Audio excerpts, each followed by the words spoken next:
By 2030, driving your diesel into a major European city could cost you 25 euros per day. In 2017, diesel powered nearly half of all new cars sold across Europe. Today, just 12%. But here's what the headlines won't tell you. This isn't about your diesel suddenly becoming illegal. It's about a fundamental reshaping of where, how, and why diesel makes sense. In this video, I'll break down the 8 specific changes coming to diesel vehicles between now and 2030, what they mean for current owners, and why informed diesel drivers will navigate this transition successfully while others make costly mistakes based on their fear rather than facts. Stricter emission zones. Low emission zones aren't coming. They're already here, and they're multiplying. Between 2025 and 2030, virtually every major European city will implement or expand restricted zones that specifically target older diesel vehicles. If you're driving a Euro 4 diesel or older, you're already facing exclusion from city centers across the Netherlands, Germany, and the UK. Here's what's actually happening in my workshop. Customers with 2010 to 2014 diesels are discovering their perfectly functional vehicles suddenly can't enter areas they've driven through for years. In London, the daily charge is £12.50. In Birmingham, it varies by vehicle. These aren't outright bans. You can still enter, but at a cost that adds up devastatingly fast if you commute. But here's the critical distinction most people miss. These zones focus on NOx and particulate matter, not just the year your car was manufactured. A well-maintained Euro 6 diesel from 2016 passes without issue, while a neglected Euro 5 from 2014 faces charges. The regulations aren't about age, they're about measurable emissions. I've had customers ask me if they should sell their 2017 diesel SUV because diesels are being banned. When I show them their Euro 6D rating and explain they'll face zero restrictions in these zones, the relief is visible. The problem isn't diesel, it's old diesel technology that can't meet modern emission standards. End of new diesel car sales. Between 2030 and 2035, most European countries will stop selling new diesel and petrol cars entirely. The UK's deadline is 2030 for pure combustion engines, with only plug-in hybrids available until 2035. The EU follows a complete ban on new combustion vehicle sales in 2035. Let me be absolutely clear about something that causes massive confusion in my workshop. These deadlines affect manufacturers, not you. Your existing diesel won't be banned, confiscated, or suddenly illegal to drive. You can keep it, sell it privately, and maintain it exactly as before. The secondary market remains completely unaffected. What is changing is manufacturer investment. Volkswagen, BMW, and Mercedes are ending development of new passenger car diesel engines. They're not stupid, they've done the math. Developing diesel technology while simultaneously investing in electric vehicles is financially unsustainable when facing €95 fines for every gram of CO2 over their fleet targets, multiplied by every car sold. In 2020, Volkswagen paid over €100 million in penalties. FCA faced a €77 million bill as limits tightened from 95 grams per kilometer in 2021 to just 61 grams per kilometer by 2030. Continuing diesel development pushes companies over regulatory limits. For most brands, diesel investment means massive fines. For diesel owners, this means one thing: maintenance becomes more critical than ever. The diesel you own today might need to serve you for 15 years instead of 10. I'll explain exactly why that matters in just a moment. Before we continue, hit that subscribe button and click the like button. It genuinely helps channels like mine reach more people who need honest, practical information about their vehicles. Diesel fuel changes. Biofuels and HVO. Walk into certain fuel stations across Europe today, and you'll find something unexpected. HVO 100 pumps sitting right next to traditional diesel. Hydro-treated vegetable oil represents the future of diesel fuel, and it's already compatible with most Euro 5 and Euro 6 vehicles without any modifications whatsoever. HVO is produced from waste oils and fats, not food crops, and when sourced from certified waste feedstocks, it cuts life cycle CO2 emissions by up to 90% compared to regular diesel. Volvo, Mercedes-Benz, and several other manufacturers now officially approve HVO use in recent models. But here's what you need to know. always check your owner's manual or consult your dealer before filling up. In my workshop, I've seen results firsthand. Customers running HVO report cleaner burning combustion, reduced soot accumulation, and slightly smoother operation. The fuel performs identically to regular diesel in terms of power and efficiency, but the environment impact drops dramatically. Beyond HVO, standard diesel is incorporating higher biodiesel blends. B7, 7% biodiesel, is now standard across Europe, with B10 becoming more common. By 2027-2028, expect B20 blends at many stations. Sulfur content regulations are tightening simultaneously, forcing refiners to produce cleaner-based fuel. DPF and emission systems become critical. If your diesel has a faulty DPF, EGR, or SCR system after 2025, you're in serious trouble. European countries are introducing mandatory particulate filter testing during vehicle inspections, and the penalties for non-compliance are escalating rapidly. In some jurisdictions, a removed or defective DPF now results in immediate inspection failure, heavy fines, and, in some extreme cases, vehicle confiscation. In my workshop, DPF issues are the #1 problem I see with neglected diesels. The diesel particulate filter traps soot to prevent it from entering the atmosphere, but it requires regular regeneration cycles, either passive during highway driving or active through workshop procedures. When owners ignore DPF warning lights or exclusively drive short distances, the filter clogs completely. Here's what that costs. A replacement DPF ranges from €800 to €2,500, depending on the vehicle. Injectors, increasingly as production scales down, run €300 to €600 each. High-pressure fuel pumps can exceed €1,500. These aren't trivial expenses, and they're becoming more common as diesels without proper maintenance. And they're becoming more common as diesels age without proper maintenance. The EGR, exhaust gas recirculation valve, and SCR, selective catalytic reduction system, with AdBlue, face similar scrutiny. Starting in 2025, inspection stations across Germany, France, and the Netherlands will test these systems electronically, not just visually.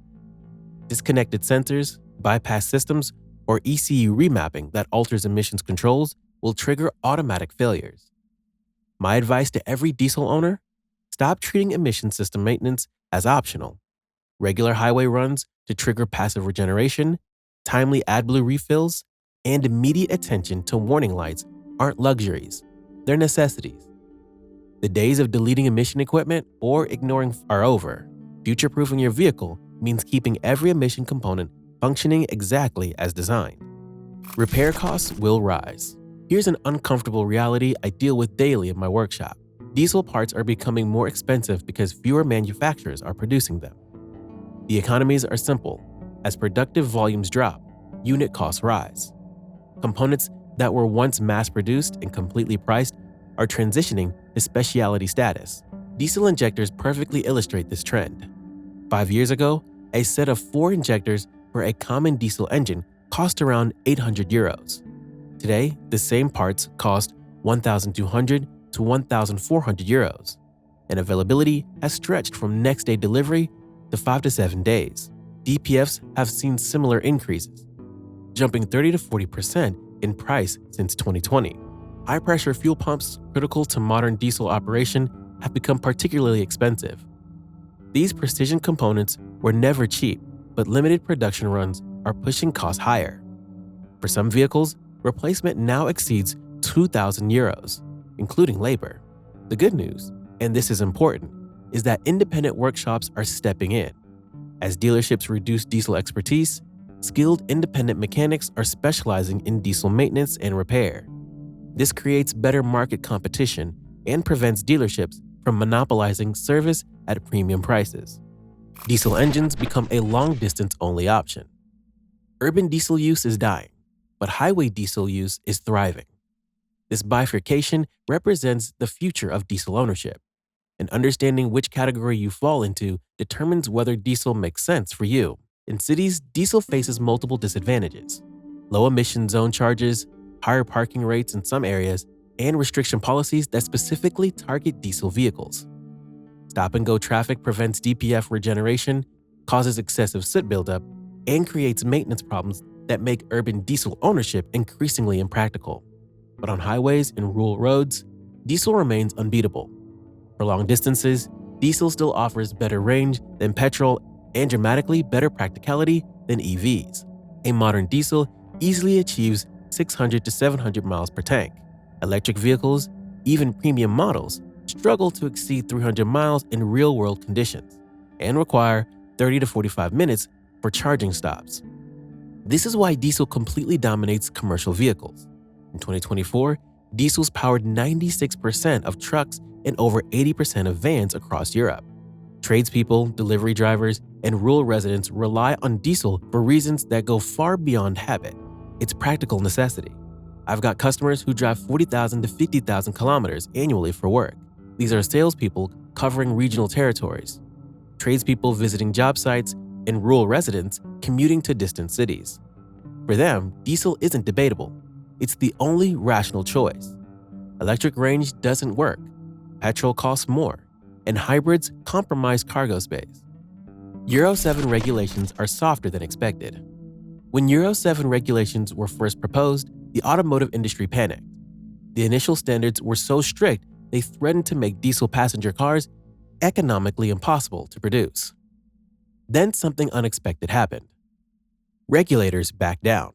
The finalized Euro 7 standards confirmed in 2024 are significantly softer than originally proposed.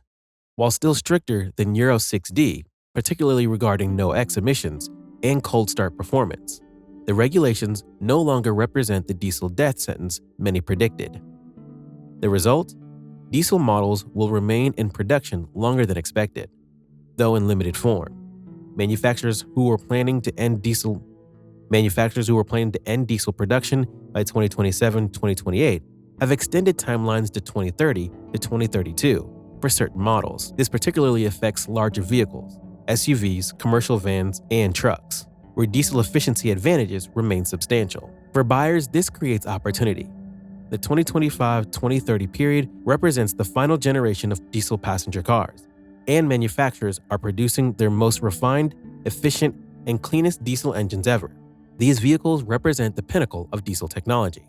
Everything learned over decades applied to create engines that meet increasingly strict regulations while maintaining stability.